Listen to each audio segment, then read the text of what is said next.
반갑습니다. 강의를 시작해 보도록 하겠습니다. 이번 시간은 중학교 때 배웠던 거 조금 배울 건데요. 이제 밀도, 물질의 성질 이런 거 배울 거예요. 여러분, 화학 변화가 딱 세 가지만 있다는 거 아시나요? 정확히 화학 변화가 아니라 화학 반응이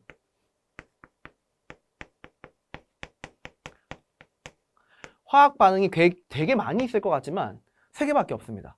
첫 번째가 산염기, 두 번째가 산화 환원 반응이고 마지막이 침전입니다. 산염기 반응은 H+, 양성자죠. 양성자가 이동을 하거나 혹은 롬페어. 이 롬페어는 비공유 전자쌍인데 앞으로 롬페어라 부를 거예요. 비공유 전자쌍. 즉 롬페어가 이동을 하거나 혹은 H+ 양성자가 이동을 하는 반응을 산염기 반응이다 이렇게 이야기를 하고요. 그리고 산화 환원이 있습니다. 얘는 전자가 이동을 하는 반응이에요. 이걸 산화 환원 반응이다 이렇게 이야기를 하고요.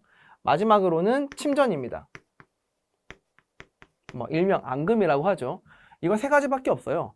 이 세 가지다 그러면 화학 반응이고 이 세 가지 중 어느 것도 아니다 그러면 화학 반응이 아닙니다.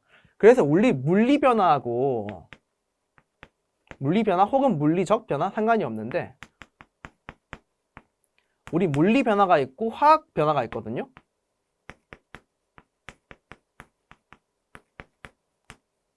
자, 이 화학 변화는 여기 있는 이 화학 반응을 해야 화학 변화가 되는 거예요.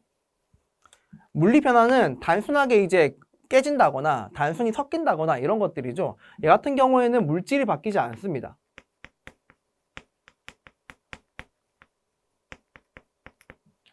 화학 변화는 물질이 바뀌어요. 물이 깨져가지고 H2랑 O2가 된다거나 이런 식으로 완전히 새로운 물질이 만들어지는 걸 화학 변화라고 이야기를 합니다.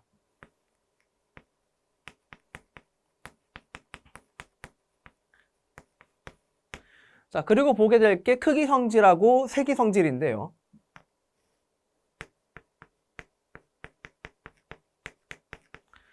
크기 성질은 양이 2배가 되었을 때 그 숫자도 같이 2배가 되는 걸 크기 성질이라고 이야기를 합니다. 즉 양과 유관하다보다는 관계가 있다라고 표현을 할게요. 양과 관계가 있습니다. 양이 2배가 되면 숫자가 2배가 됩니다. 예를 들어 가지고 질량 100g짜리 물이 2개가 있으면 200g입니다. 그리고 부피 100ml짜리 물이 2개가 있으면 200ml입니다. 너무 당연한 이야기인가요? 근데 세기 성질이라고 하는 게 있는데 세기 성질은 양과 관계가 없습니다.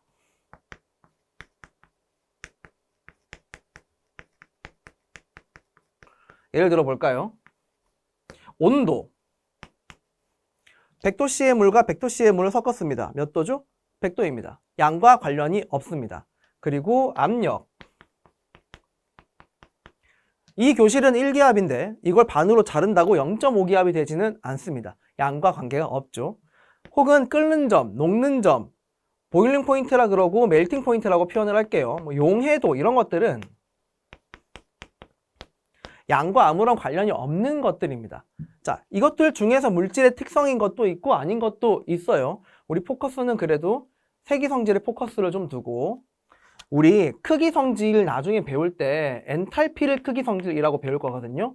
그리고 세기 성질을 배울 때 엡실런을 세기 성질이라고 배울 겁니다. 이 두 개 나중에 또 나올 거니까 한 번만 눈여겨 두세요.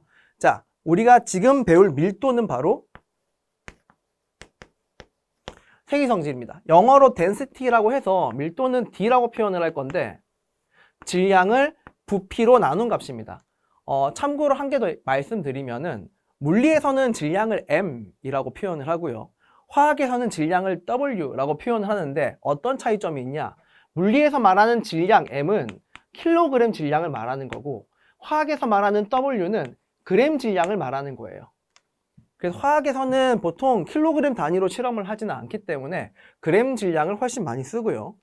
보통 단위는 그램 퍼 밀리리터 이렇게 표현을 하거나 밀리리터랑 세제곱 센티미터랑 같은 거니까요. 혹은 이렇게 표현을 하거나 혹은 그램 퍼 리터로 표현을 하는 것도 있는데, 보통 얘 두 개 같은 경우에는 고체일 때나 액체일 때 많이 씁니다. 1ml의 질량이 몇 g이다. 이게 의미가 있는데, 기체인 경우에는 너무 밀도가 작아요. 너무 간격이 멀다 보니까 1ml에 있는 질량이 너무 작아서 의미가 없습니다. 그래서 확장을 시켜서 1리터에 있는 질량이 얼마냐 이렇게 이야기를 많이 해요. 기체 같은 경우에는.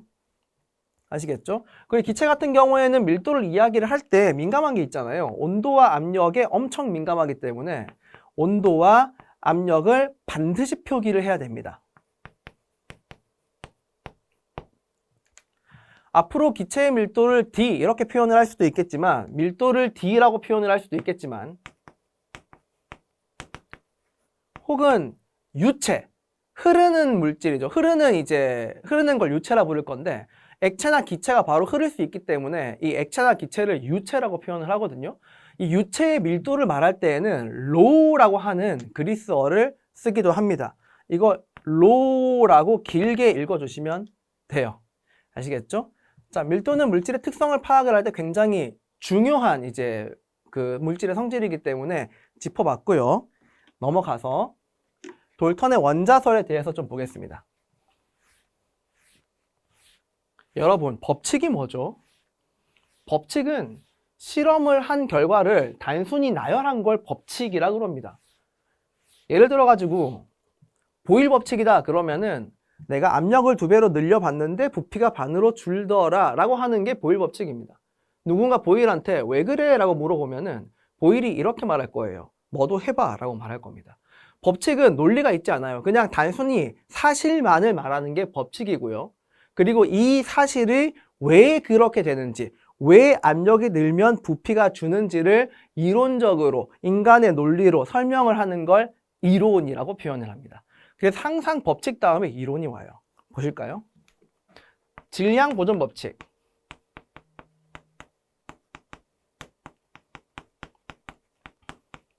라보아제가 발표한 질량 보존 법칙, 화학 반응 시 질량이 안 바뀌더라 라고 하는 사실과 일정 성분비 법칙, 프루스트가 발표한 건데, 화학 반응을 진행을 할 때 반응물과 생성물 사이에는 일정한 질량비가 성립하더라 라고 하는 이 두 가지 법칙을 설명해 준 이론이 원자론이었습니다.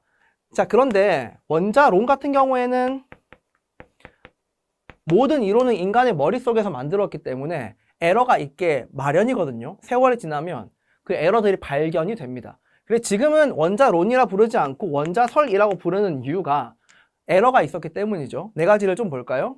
이거는 돌턴이 한 건데요. 첫 번째 내용은 원자는 동그란 모양인데 입자를 이루는 기본 단위이기 때문에 이렇게 쪼개질 수 없다라고 했습니다. 두 번째, 같은 종류의 원자는, 즉 수소 원자라면은 크기도 똑같고 질량도 똑같습니다. 그런데 종류가 다르면은, 즉 한쪽이 질소 원자라면은 크기도 다르고 질량도 다르다 이렇게 이야기를 했어요. 이 두 가지가 에러가 있습니다. 우리가 알고 있듯이 원자는 쪼개집니다. 양성자, 중성자, 전자 등으로 쪼개지고요. 이것도 동위원소의 존재 같은 경우에는 똑같은 종류인데 질량이 다를 수가 있습니다. 이 같은 경우에는 원자는 양성자, 프로톤이라고 할게요. 중성자는 뉴트론이라고 할 거거든요. 전자는 일렉트론이라고 조금 뒤에 배울 겁니다. 이렇게 쪼개어지기 때문에 틀린 거고요. 이 같은 경우에는 동위원소의 존재가 있기 때문에 동위원소의 존재 때문에 틀린 겁니다. 그래서 지금 설이라고 부르는 거고요. 세 번째는 화학 반응을 할 때 핵 반응이 아니라 화학 반응을 할 때는 어떤 원자는 사라지지도 않고 그리고 없던 게 생기지도 않는다라고 이야기를 했고, 그리고 한 원자가 다른 종류의 원자로 바뀌는 일 또한 발생하지 않는다 이렇게 이야기를 했습니다. 마지막으로 그 당시에는 분자의 개념을 몰랐는데도 불구하고 원자들이 모일 수 있다라고 이야기를 했어요. 지금 의미로는 결합이 맞아요. 원자들이 모일 수 있다. 즉 결합을 할 건데 무작위로 결합을 하는 게 아니라 일정한 비율을 가지고 결합을 한다. 이렇게 이야기를 했어요. 이게 돌턴의 원자론의 핵심 내용들입니다. 돌턴이 그리고 이제 이론과학자로서 이런 이론도 만들었지만 본인이 실험을 한 것도 하나 있어요. 그게 배수 비례 법칙이라고 하는 게 있는데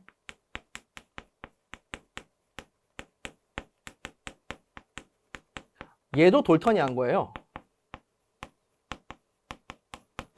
예를 들어보죠. CO 라고 하는 기체가 있습니다. 일산화탄소고요.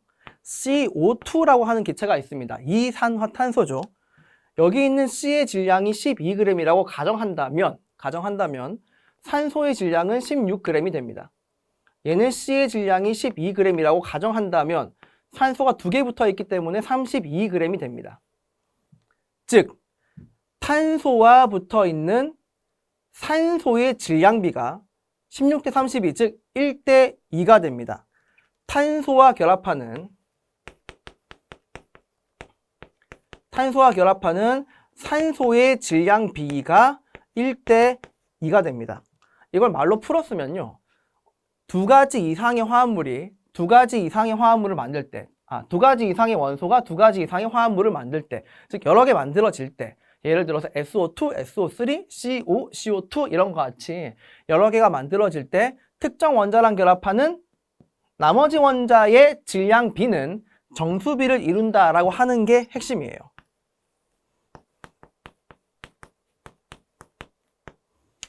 정수비가 나와야지만 원자가 쪼개어지지 않는 거기 때문에 이 법칙 자체가 거꾸로 원자설을 뒷받침하기도 합니다. 자, 무슨 말인지 아시겠죠? 이 정도 하고요. 어쨌든 이 두 가지의 법칙은 돌턴의 원자론이 훌륭하게 잘 설명을 했었죠. 넘어가겠습니다. 본격적으로 화학을 배우는 시간입니다.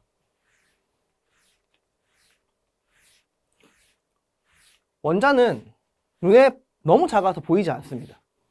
지금도 못 보고요. 앞으로도 아마 보지 않을 확률이 굉장히 크죠. 나중에 하이젠베르그라고 하는 이론을 배울 건데 불확정성 원리에 의하면 원자를 인간이 눈으로 광자를 이용을 해서 볼 수는 없을 겁니다.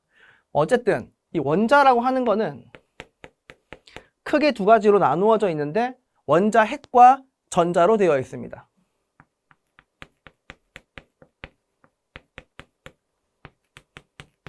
그리고 앞으로 전자는 E-라고 표현을 할게요.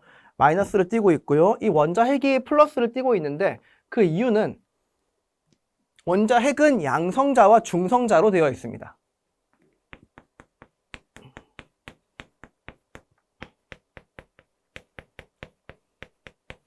양성자는 프로톤이기 때문에 P라고 표현을 하고 중성자는 뉴트론이기 때문에 N이라고 표현을 할 건데 이 양성자가 플러스를 띄고 있습니다. 그래서 원자핵이 플러스를 띄고 있습니다. 중성자는 말 그대로 중성이에요. 근데 이 원자라고 하는 거는 전기적으로 중성이거든요. 중성이라는 말은 플러스의 양과 마이너스의 양이 똑같아야 됩니다. 플러스의 양, 프로톤과 마이너스의 양, 전자의 개수가 똑같아야 됩니다. 그래야 중성이거든요. 한쪽이라도 많으면, 즉 여기에서 프로톤이 더 많다. 그러면 뭐라 부릅니까? 이거를 플러스가 더 많다. 양이온이라 부르죠. 프로톤보다 전자가 더 많다. 즉 마이너스가 더 많다. 그러면 이걸 음이온이라 부릅니다. 그런데 원자는 중성입니다. 아시겠죠? 이게 뿔마가 다르면은 이온이라고 해요. 원자들을 분류할 때 원자 번호라고 하는 걸 쓰는데요. 원자 번호는 Z라고 표현을 할 겁니다. 이걸 인간이 어떻게 정의했냐면 원자의 종류를 결정하는 입자가 셋 중에 누구냐를 조사해본 바 양성자의 숫자가 원자들의 종류를 결정하더라 라고 판단 내렸죠. 그래서 양성자의 숫자를 원자 번호라고 표현을 합니다. 그리고 한 개 더.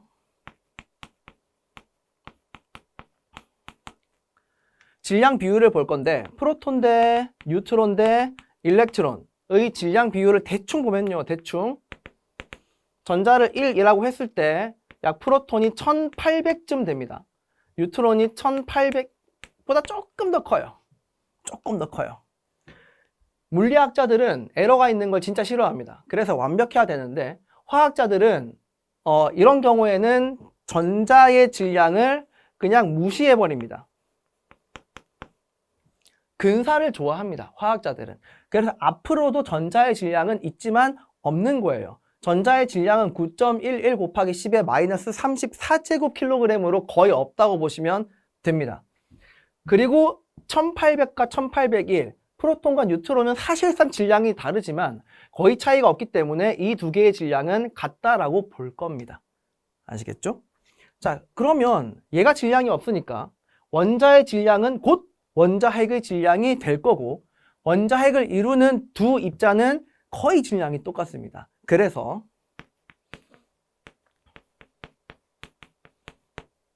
프로톤의 질량이 얘보다는 엄청 크겠지만 그래도 작잖아요. 굉장히 작은 숫자이기 때문에 불편하죠. 그래서 상대 질량 개념을 도입하기로 했는데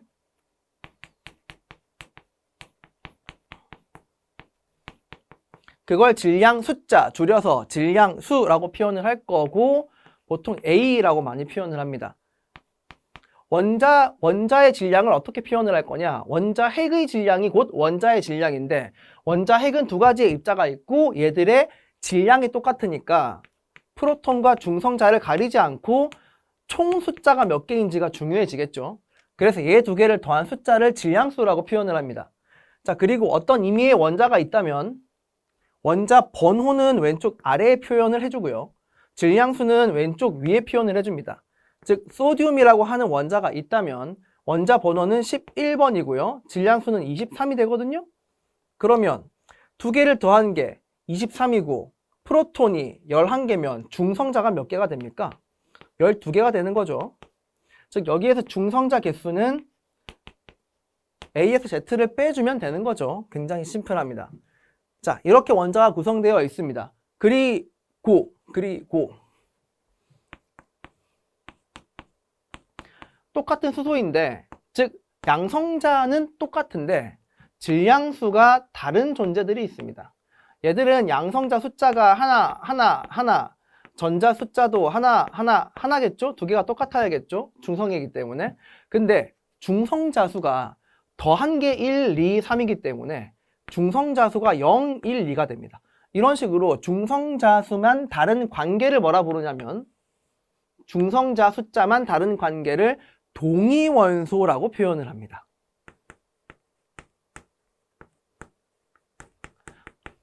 원자의 종류가 똑같은데 질량이 다를 수가 있는 거예요. 아시겠죠? 그리고 마지막 한 개, 원자는 어떻게 구성되어 있냐면 현대 밝혀진 바로는 대부분이 빈 공간이에요. 어느 정도로 빈 공간이냐? 수소 원자를 예를 들어 볼게요. H.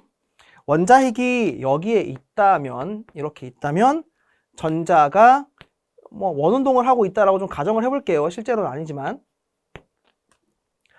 이 직경이 얼마가 되냐면요. 이 직경이 10의 마이너스 10제곱미터가 됩니다. 가장 작은 수소, 가장 작은 원자의 직경이기 때문에 얘를 1옹스트롬이라고 불러주기로 했죠. 이걸 1옹스트롬이라 그럽니다.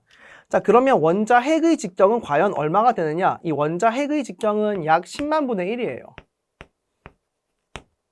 길이가 10만 배가 차이가 나면 부피는 10의 15제곱배가 차이가 나는 겁니다. 10의 8제곱이 1억입니다. 10의 11제곱이 1조예요. 그럼 10의 15제곱배 차이는 어마어마한 거예요. 사실 이 전체를 월드컵 경기장이라고 본다면 여기 있는 원자 핵은 모래 한 알 정도의 수준입니다. 그 정도로 원자가 빈 공간입니다. 그리고 이 모래 한 알의 질량이 곧 원자의 질량이 되는 겁니다. 무슨 말인지 아시겠죠? 자, 원자에 대해서 좀 배워봤습니다. 원자의 기본 구조를 알고 앞으로 원자량, 이제 몰 이런 걸 이야기할 때에 대한 밑거름이 되는 거니까 한번 잘 정리를 해 두시고요. 오늘은 여기까지 하겠습니다. 고생하셨습니다.